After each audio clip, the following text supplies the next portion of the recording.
The battle for Aleppo, the old city itself and the province, has been long, bitter and bloody.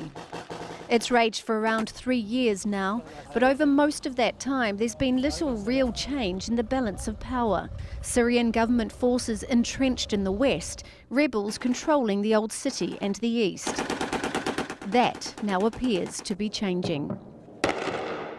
In the last week, government forces have been making advances on the outskirts of the city.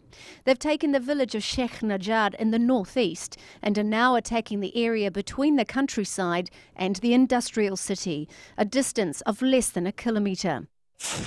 Aleppo is an economic hub, and the industrial zone its beating heart.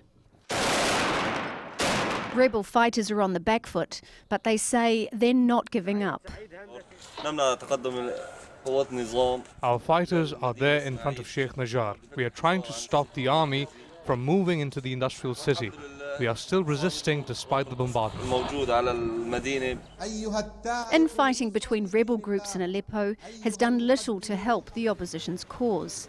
It's mainly between the Nusra Front and the Islamic State of Iraq in the Levant, also known as ISIL.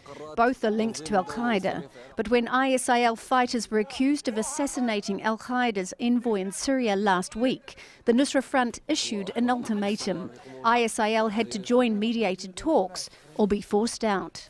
By Friday, ISIL fighters were leaving. But the real game changer in Aleppo's war, rebels say, is the Syrian army's indiscriminate use of barrel bombs. Loaded with fuel, metal and hundreds of kilograms of explosives, they've been dropped over many weeks on rebel-held areas within and outside the old city of Aleppo.